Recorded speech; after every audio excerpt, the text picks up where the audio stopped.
Hey guys, YourRAGE here. According to CBS News, 50-year-old stay-at-home husband David Tronis desperately wanted to appear on reality television. In late April of 2018, he managed to secure himself a spot on the show Zombie House Flipping, where he would be featured renovating his newly bought house with his then-wife, 39-year-old financial consultant Shanti Cooper. The only problem was that Shanti wasn't nearly as interested in being on TV, so she refused to sign off on the program, which resulted in David beating and then strangling her to death in the early hours of the following morning. So we just spoiled the whole shit off the rip. Wasn't nearly as interested in being on TV, so she refused to sign off on the program, which resulted in David beating and then strangling her to death in the early hours of the following morning. He called 911 roughly 12 hours later at 3:51 p.m. Hello? She stopped breathing and trying to do CPR. I can't. Okay, listen to me. Can you tell me what your address is? Police and paramedics soon arrived at the residence, where they were met with a hysterical David performing CPR on Shanti in the living room. His immediate explanation was that he found her lying unconscious in a partially filled bathtub, bleeding from the nose and mouth. He was then taken to the police station as a witness, where they swapped out his blood-stained clothing for a custody suit. He was also given a water, a blanket, and a box of tissues, then taken to room 6, where he was reassured that someone would be right with him to answer his questions, which wasn't entirely true. He was left in there by himself for 4 hours and 9 minutes before he knocked on the door to use the bathroom. Yes, sir. I'm sorry to bother you, Meg. No, what's up? Yeah, absolutely. Do they keep you sitting there for a long time on purpose, or they just that busy? It wouldn't take a genius to recognize that David's behavior is already suspicious. Ask yourself if you'd be acting like this in the scenario he's claiming to be in. You find your significant other unresponsive in a bathtub. Then police leave you in a cold room for 4 hours without telling you anything. You might just ask someone, what the hell is going on? Or Facts. what the status of your wife is, and you probably wouldn't be all that polite and apologetic for just trying to use the bathroom. He returns from the bathroom and sits there for another 3 minutes. The detectives will now enter the room to commence the interrogation. The time is 9:08 p.m. Yes, sir. Hey. I'm Detective Sprague. Can I get your first name? First name is David. David? Okay. Check. We're My gonna pen? grab a chair. Okay. Did you need something? I was just asking for a bottle of water. Okay, we can grab you. Thank you. Have you been to the restroom? I just want. You just want? Okay, how about anything else? Anything else? I'm starving, a cracker or just something. You and just me with some both. salt, right? Did you eat lunch? I did not eat lunch.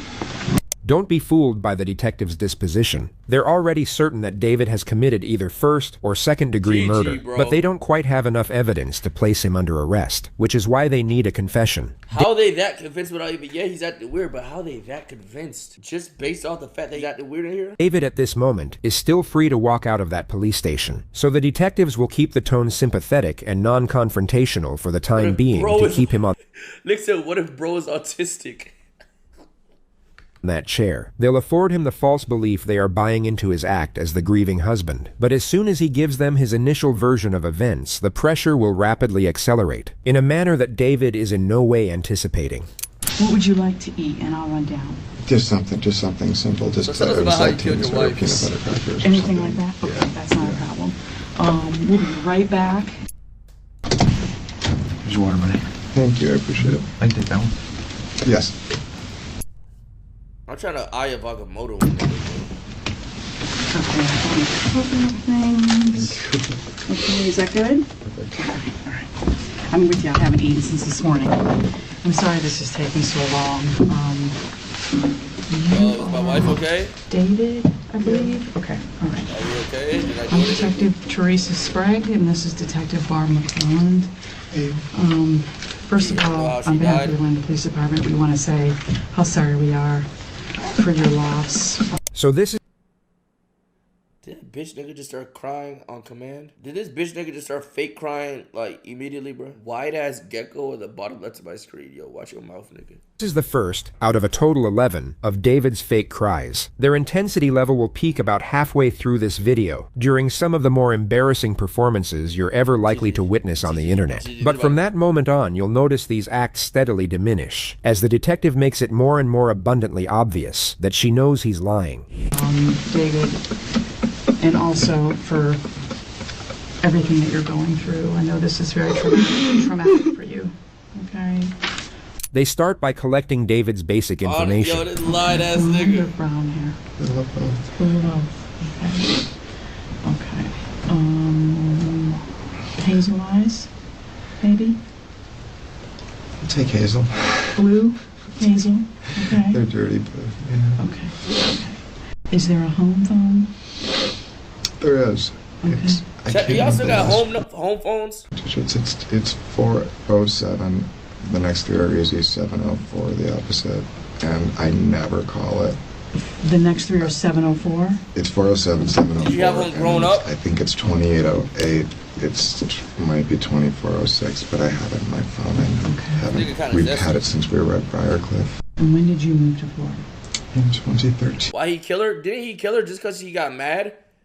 That, look, she says it right here. The 514. Look, this is why. Right here. This is why. According to CBS News, 50-year-old stay-at-home husband David Tronis desperately wanted to appear on reality television. In late April of 2018, he managed to secure himself a spot on the show Zombie House Flipping, where he would be featured renovating his newly bought house with his then-wife, 39-year-old financial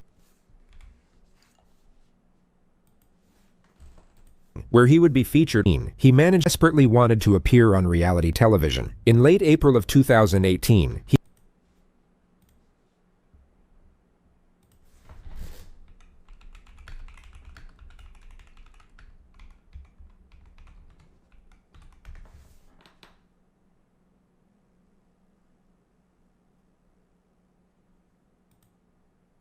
I think just take that wall out there, it'll be fine if everything's okay the way it left. Dude!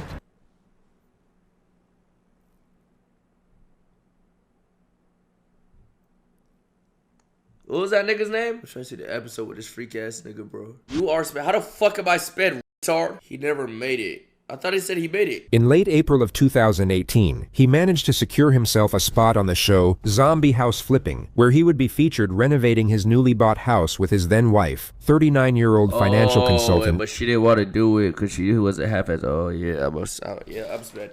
Put the droolers in the chat.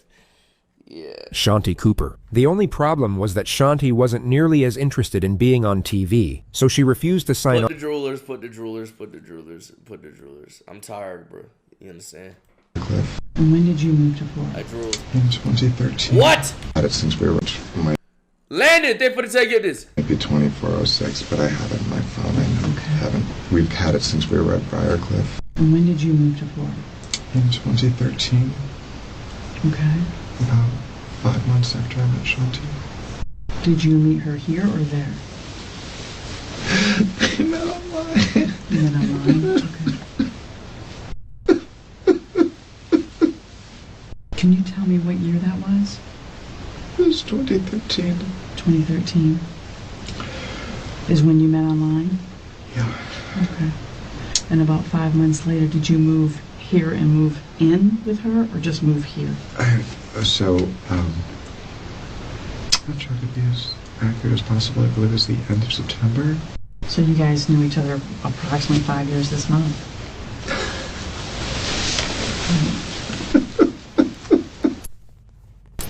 They've never been more lovers. Yo, these fake ass crimes, this is not doing it, brother. So happy. Okay.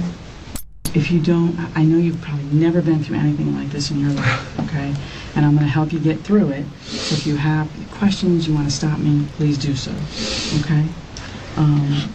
But I do need you to understand your rights before we ask you about anything that happened in that home today, okay? All right. You have the right to remain silent. Do you understand that?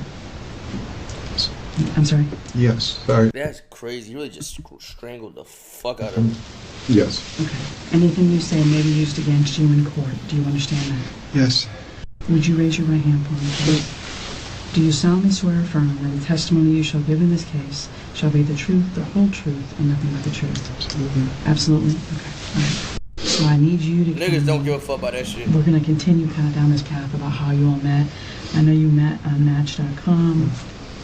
And Sassy, about I'm telling you, 5 this months nigga's Ayo, bro. of what This nigga would was be gay the whole telephone time. text and... We just started every other weekend. They hit it off, moved in together, then went looking for a house to buy in Florida. We had an offer on a short sale and waited and waited and waited, and it fell through. And then we closed on the house on Copeland in April of 2015. So you guys own the house free and clear. Is your name only on it, or was it both of yours? When we bought the house, we weren't married, and so we put it in a trust, and we just completed the trust paperwork.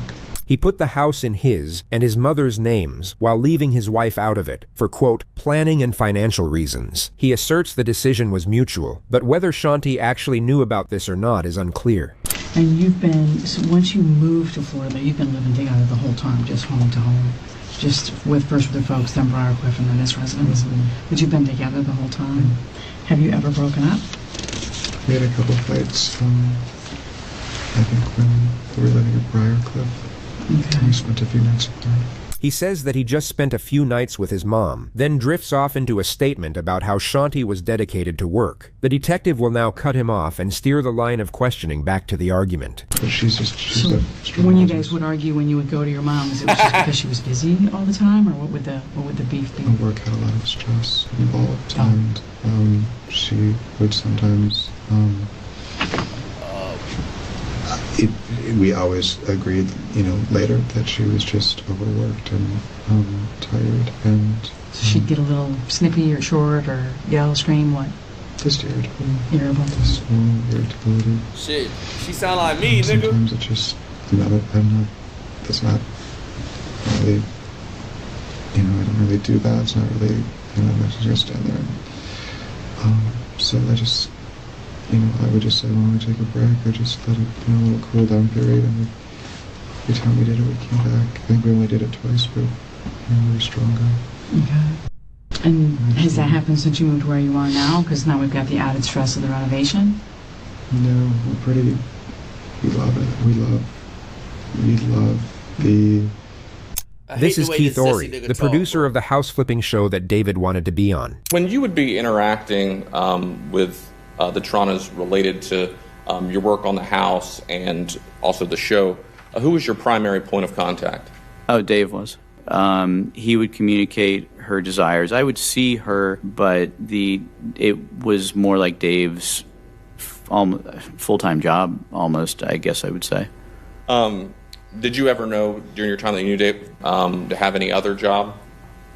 I was aware that he had explained to me that he had worked for a chemical company up north somewhere.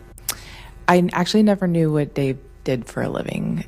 When my husband had asked him, he said he was into sales, but I don't really know what that means. David never worked in sales or at a chemical company. You're now about to see Keith explain that he insisted on having a formal sit-down with Shanti to make sure that she was fully on board. It was difficult to get them both together, but I explained ultimately that we couldn't go forward if I wasn't able to sit down with them both. Ultimately, you're able to get this sit-down scheduled. Tell the jury about that meeting. I arrived at the house to meet Dave and Shanti, and she was... by my estimation, unhappy to be there. And it was in a sort of a tense state. It was obvious that she was unhappy with something, and she was only there as long as she absolutely had to be, and then left. This all occurred 6 days before Shanti was murdered. We love what we're doing to the house. We love the vision that we had for the house. It's totally,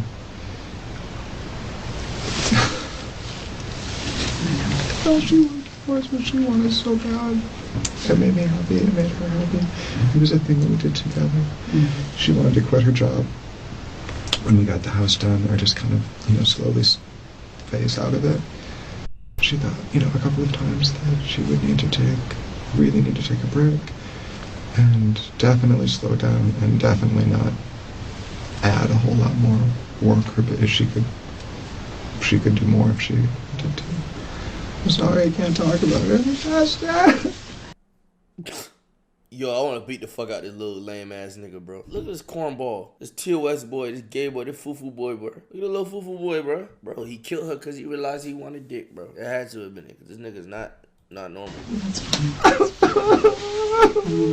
And that's very normal, baby. That's very normal. Because you're not going to process this for a really long time. So it feels like a really bad day. Now notice how quickly he manages to pull himself out of the depths of despair and into casually talking about his house flipping show. Oh my god. You're fucking psychotic, dude. Dude, you're fucking psychotic, bro. Obviously already, but holy shit. Keith also does... our lives are busy. I'm so sorry. I know you're asking simple questions, but Keith does a TV show. Keith, the guy you mentioned, Ori? Okay. It's called Zombie House Flipping. Keith asked them to be on the show. Which meant that we would get a lot of what they call trade-outs and promotional sponsorship to do. Any financial incentive to do that? Big. That's what they call trade-out. I'm sorry, that's what they call trade-outs. So their sponsors, that's one of the things I was working on yesterday, was putting together a list of the sponsorships, the windows, doors, cabinets, and so maybe instead of getting granite, you get quartz, or maybe instead of getting, middle range cabinets, you get high-end stuff.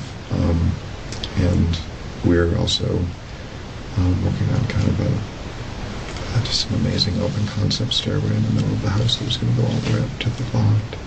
And so they'd come in and start filming? Mm-hmm. Would they film you all or just the work? No. Yeah, it's just the house. They're the stars. Pay no attention to David's no. He fully understood that he would be featured prominently on the show as the main builder construction guy. The so-called stars he's talking about are the hosts. The detective will now establish a timeline. So when she comes home Sunday, it's you, Jackson, and Shanti, and you just stay at home and have a pool get together? We only have them every other Sunday. It's our family day, and we do like to have an early meal, watch a movie. So, do you recall Sunday night about what time everybody goes to sleep, since you're all We the go to same? bed early on school nights, so 8:30 we're winding down, 9 o'clock lights are low. Shanti's son gets picked up. You think when I have kids, my sleep schedule ever gonna be comp like that? Nigga talking about some 8:30 winding down. Holy shit. I can't remember the last time I winded down at 8:30. I was probably in like middle school, bro. 8:30 winding down? Shiznit. What time y'all be going to bed every night on average? And then what time y'all wake up? Why you so stressed out, nigga? I'm not stressed. It's a normal me, nigga. It's green screen. 2 a.m. Nigga, it is 5 a.m., 4 a.m. right now. What you talking about 2 a.m.? The next day at around 5 p.m. 5 p.m.-ish, okay. All right, and then do you guys go anywhere, do anything, or you stay at home? We made dinner together that night. And, so that would have been Monday night. Did you watch TV? I did. Any idea what? American Idol. Okay, so you wake up Tuesday morning and you're in the garage on the couch? Mm-hmm. I usually wait for her to come down. She came down after 7 o'clock, probably almost 7:30. Shanti went back upstairs and David started doing chores around the house. He's now about to mention the last time he supposedly saw Shanti alive, and then break into another fake hysteric. Yet this time, he will get no reassuring feedback from the detective, and the charade will rapidly dissipate. Just normal routine. I should come down again. Something like this. That's not what I saw. Look at her face. Look at her body. She came down again, and what happened? Came down, and I've thought about it. I've tried to think exactly what time it is, but I don't know exactly. Look at this fool, bro. And again. Look at him. And I saw it. You supposed to be crying right now, and he just locks in. She came down again, and what happened? Came down, and I've thought about it. I've tried to think exactly what time it is, but I don't know exactly. I would say probably 9:15, and the way I know that is, She said she was going to the dentist, and he said he was going for a walk. He now attempts another fake cry, but gets ignored again. And, Watch him, chat, watch him. Did you take the dogs for a walk? Oh, you can't even see her, hold on. Get my ugly ass out the way. You can't even see her this whole time. Why y'all ain't say shit, bro? I went for a walk. By yourself? By myself. Look at this nigga. Look at this nigga. For a walk? I went and, Did you take the dogs for a walk? I went for a walk. By yourself? By myself. Where'd you go? I went around Lake Research and went to MoreRAGE. He comes back home and feeds the dogs. That's all that I can remember until I went upstairs to see when we were going to pick up Johnson. Okay, and what happens when you enter the home? Is anything unusual? When you enter the garage apartment? So, I could hear the water is running, but it's not running. It's not like the sound of the shower running. It's just, it's trickling out of the spout. Okay, and so you walk toward the water that you're hearing? Yeah, walking to the bathroom. Okay. Just in case you didn't catch the passive-aggressive nature of that response. She's like, yeah, I went to the bathroom. Yo, you heard that shit, bro? Like, they on this thing ass. Here it is again without subtitles. And so you walk toward the water that you're hearing? Yeah, walking to the bathroom. Okay. Just look at David's face. Poor David really doesn't want to be getting grilled like this anymore. Keep in mind it's almost 11 p.m. He likely didn't get a whole lot of sleep the night before, and he's been acting his ass off all throughout the day.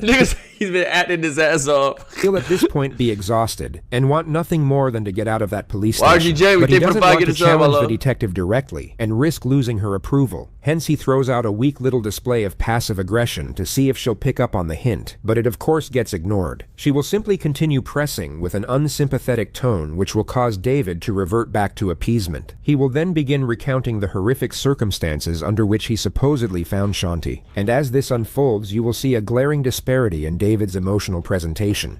The door's open, and what happens? What do you see? I see her laying with her head in the right-hand corner. And it's just extremely awful, and it doesn't look natural. Obviously, she fell or something happened. But you did shut off the water. I did shut off the water and it drained, which tells me... Whoa, where did this voice box come from, nigga? Where the fuck did this voice box come from? Move fat ass cam. Alright, here. It's better? Let's get it. I could hear it draining when I pulled her out. I could hear, so I guess this is all weird, right? Because she's in there, the water's on, and it's draining. It doesn't make any, it just doesn't make any sense. And it's not on all. Stop fucking complaining, you fat fucks. God damn. The way it's on, how It's like lukewarm, so just past half. And she's face down, so the first thing you do is what, if you recall? I reached out and grabbed her. I reached out and touched her right arm. The water is rose colored, so there's blood in the water. First of all, I wanted you to hear how fake this sounds right here, Chad. Look at this shit when I was big. Right here. She's in there. Okay, so I guess this is all weird, right? Because she's in there, the water's on, and it's draining. It doesn't make any, it just doesn't make any sense. And it's not on all the way, it's on how It's like lukewarm, so just past half. And she's face down, so the first thing you do is what, if you recall? Josh?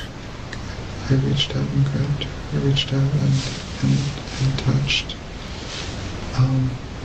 her right arm.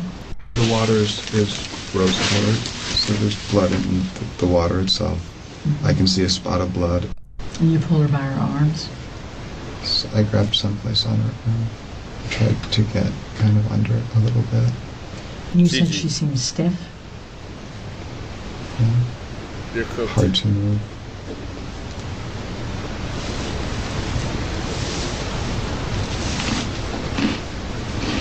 There's something so incredibly unnerving in the sound of the casual crunching of his snack as he recounts in precise detail the limp and lifeless body of his wife, so we'll spare you the rest of it. I had to pull her and turn her a couple of times.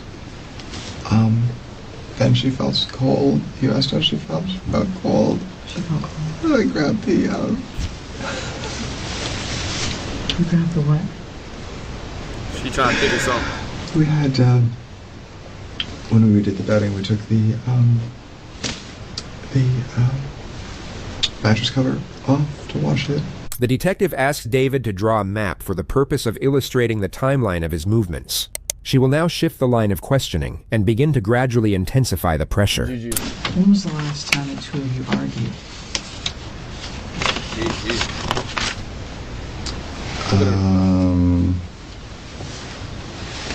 Very briefly on Saturday, right before we left. The argument was over the renovation. David likely admitted to this because Shanti's son was there for it. The upstairs floor was very wavy, and the point of contention probably was, do we tear all of that out and put in new structure and trusses so we have a perfectly flat floor and then a perfectly flat ceiling? But I don't think it's an argument if Shanti and I are both on the same page and we're both just in agreement and upset reasonably and justifiably upset that it's taking longer. Shanti and I aren't justifiably upset that it's taking longer. Shanti and I aren't fighting about it. We're both upset about the same thing. Does she feel as though you don't listen to her? No, I don't think so. She knows I listen. Has any fight ever turned physical between the two of you? No. Okay. Has she ever hurt you, hit you, struck you, threw anything at you? No. No. Have you ever harmed her physically? No. David continues to pretend that he doesn't notice the accusatory nature of the questioning, so the detective will now intensify the pressure to a significant degree. She seems to shed. Her injuries to me, David, seem really significant. More significant than from a soft tissue fall.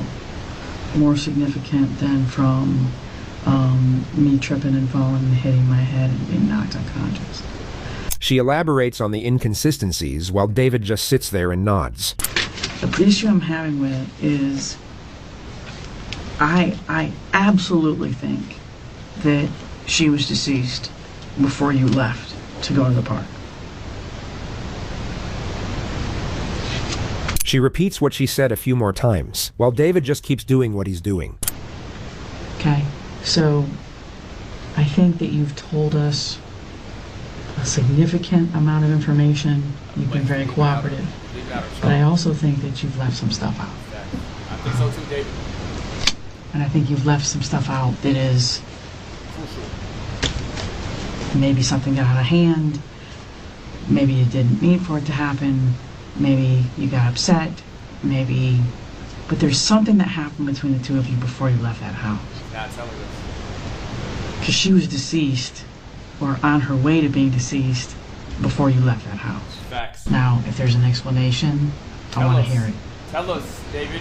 We're gonna find out. I told you everything. But you've left out something, David, because this woman has significant injuries.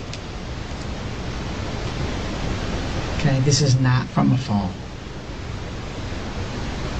Did you harm Shanti in any way? Absolutely not. Did you choke her? Absolutely not. Did you strangle her? Without question, no. Did you beat her? No. Did you hit her with anything? Absolutely not. Okay. Do you have injuries? I do not. I do have some scratches from the bromeliads and from the bougainvillea. Okay. I do trim them. Was that right up? Myself. Aside from the scratches from his plants, David had no injuries that could indicate a struggle. But this might explain why. You noticed a single earring on the nightstand? A single what? A single diamond earring on the nightstand. Yes. And what was the significance of that? Looks like she removed it before bed and didn't get a chance to remove the other one. Because you believe that's when the attack occurred? On the edge of the bed, where the blood was found on the side rail, yes. And I think when she turned to take that earring out, she didn't see it coming. Would you mind, just for me to be able to say David is a perfect gentleman and is in the clear and did not harm his wife, would you mind taking a polygraph and proving that to us? Absolutely. Okay. Those would be fake, Would though. that be a possibility? Yeah? Okay.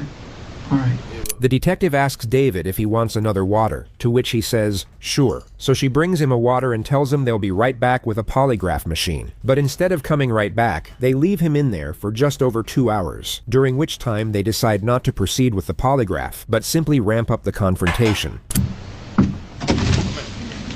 been in here with him this whole time. He's not breaking. Hi. You doing okay? Yeah, it's just... Did you sleep a little? I did. I've been watching him. He ain't doing no that shit. You've got to be exhausted. Or at least mentally. Yeah. I just want to point out some things to you that I think are unusual. There's so many, I really don't know where to begin, to be perfectly honest with you. I think that I find that the living arrangement, I find to be completely unusual for you to be primarily living downstairs. I'm not primarily living downstairs. Well, sleeping. What I said is that I sleep down there, but I don't go down there until we're done with dinner, we're done watching TV, or doing what we've done for the evening. Okay, just hear me out. Okay. So you don't go upstairs during the day while she's working. You leave her alone, and then Not entirely. I do go up there. Okay. But I don't work up there while she's on the phone because it's distracting. It's her office. I think that I've explained extremely well. She didn't sleep. She did, but you said... He continues defending the fact that he was exiled to the garage. I think it's an adjustment and a transition that she didn't feel like she could make right now because she couldn't afford the time that it would take. But she's sleeping in the only part of the residence that's semi-comfortable. You're sleeping in the garage with the dog. That doesn't make sense, David. Why are you in the doghouse, too? how do you explain this woman's head being swollen, her eyes being black? And would never, ever hurt her. So when you pulled her out of the tub, you agreed with me that the water came out of the tub. There's not a spot of water on the floor, David. The carpet isn't wet. The carpet isn't wet from where she was pulled out of the bathtub, sopping wet, You're a sick all the fuck, way around David. to the front of the couch. The carpet's not wet. There's no blood on the carpet. I'll hold my tongue. Notice how little David moves compared to the detective. It doesn't correlate with anything in particular. It's just sort of interesting to watch. My guess is she wasn't treating you very well.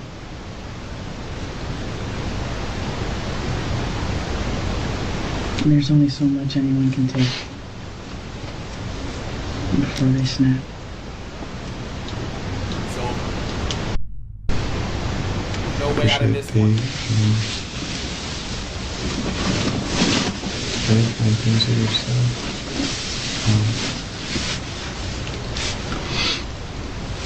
I'm missing what you're saying because of your suit that you're moving, but I'm missing it.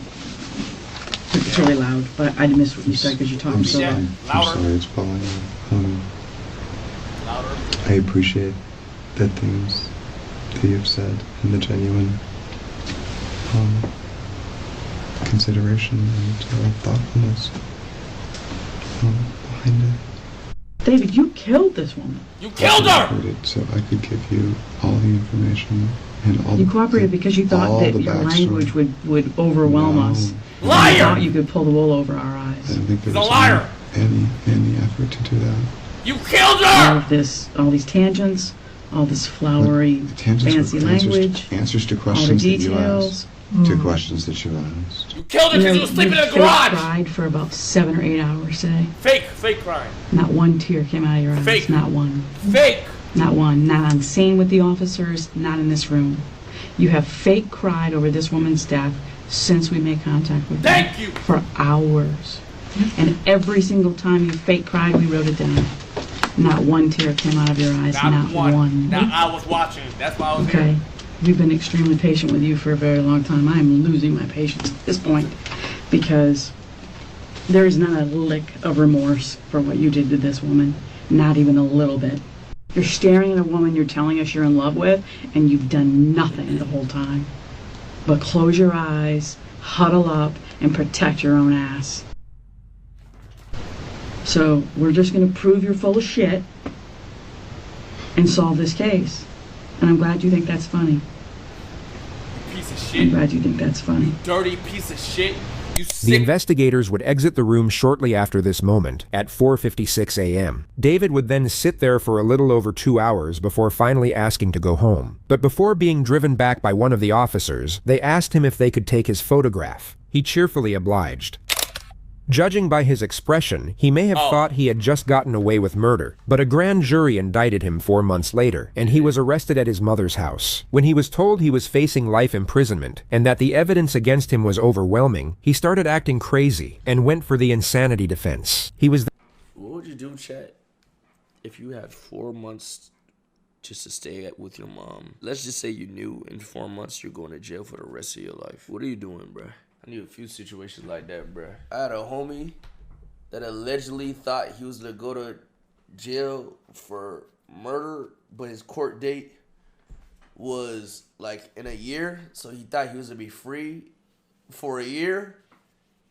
Scooped his ass for like, they scooped his ass quick as shit, like 2 weeks later or a week later. And he had to wait in jail or whatever he was waiting at till the court date, bruh. That shit tough. Learn boxing and Muay Thai. Good. I mean, allegedly he was found guilty of that shit, but also allegedly it was one of them situations where it's like, bro, allegedly you gotta kill or be killed, allegedly. Then sent to a maximum security psych unit, where he spent 5 years before a judge ruled him competent to stand trial. This is what he looked like on the day he was transferred back to jail. His trial began on October 12th and lasted 6 days. He maintained his plea of not guilty, with his official defense being that he was out of the house walking the dogs while an unknown intruder broke in and murdered Shanti. You heard about the sleeping arrangement. You heard how the defendant was sleeping in the garage with the dogs, while Shanti was staying in the essential, one-bedroom apartment, separate and apart from him. And this had been going on, for over a year. This was an intentional killing. A random stranger that comes into a house isn't going to, take the time that it takes to strangle a person, to move them to a tub. Not take anything? Doesn't make any sense. You haven't seen Dexter. You saw what happened. I'm not going to say too much, but at the end of season 4, that's all I got to say. Shout out Rita. Leave no sign behind, no fingerprints, no DNA? That doesn't make any sense. You have the severe beating of Shanti. You have the injuries to both sides of her face. You have the fractured skull, the swollen shut eye, the damaged eye on the other side. You saw the, intense bruising and bleeding in both sides of her mouth. This was a beating. Oh my God. So at some point in that beating, the defendant, and you can infer this from the facts, intended to cause the death. And he did it with a premeditated design. We ask that you convict him of first-degree murder. Thank you. The defense mainly tries to evoke empathy for the defendant, but it ends up just roasting the fake crazy out of him. Shanti's the only source of the income. She's the breadwinner. He does nothing other than take care of the pool and the dogs.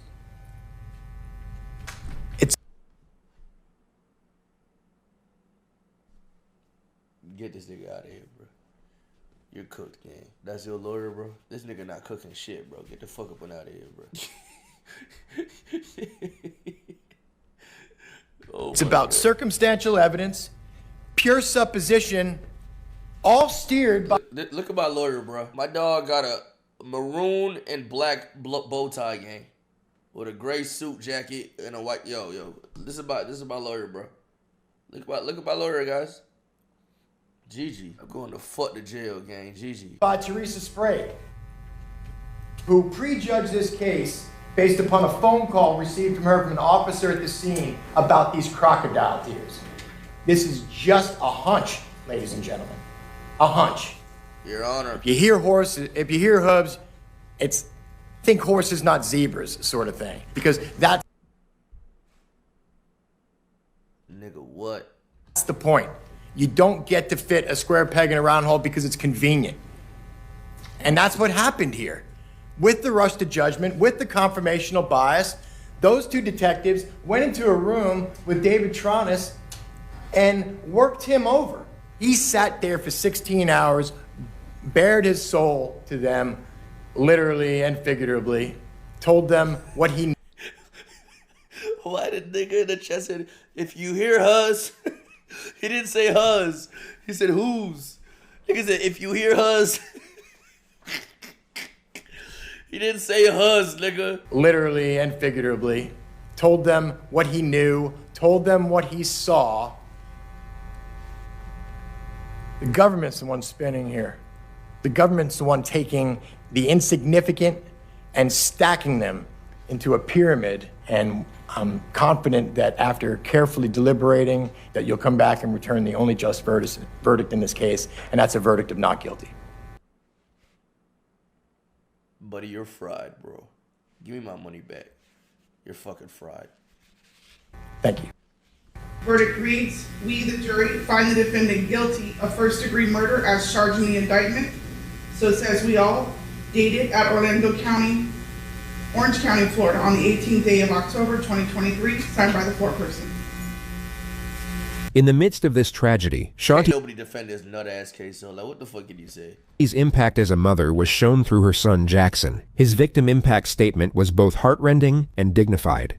My family and I have been waiting for about 5 years for justice. I miss her so much. I would have never thought the day before was the last time I would see my mother alive. Oh my God, bro.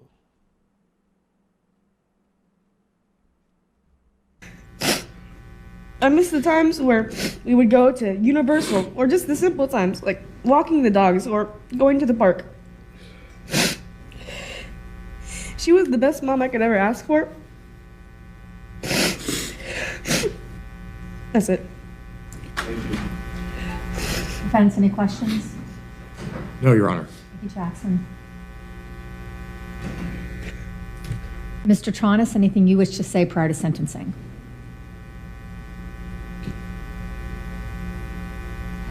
I think you just said no, is that right? Okay. Then in this case, the court will adjudicate you guilty, will sentence you to life imprisonment. Holy fuck. Luck to you, sir. And the court will be in recess. This is his latest mugshot. He is currently being housed at the Graceville Correctional Facility in maximum security, where he is expected to remain. Ugly. Yo, he just looked like a fucking skinhead, nigga. Fucking skinhead, boy. Look at this pussy. How you kill your nigga kill his wife, you fucking loser. Fucking bum. Ugly nigga, bro. Fucking loser, bro. You had kids, gang. You're fucking retarded. Jesus Christ, bro. She had fucking kids, bro. When he could have just let her. Humans are stupid creatures. Humans are, I don't know, bro. Said I'm on 3+ right now, if I'm being honest. Hope my feelings shoot out like a rocket. Niggas thought they had the swag, but I'm really on it. Look at you just window shopping that new bag I bought.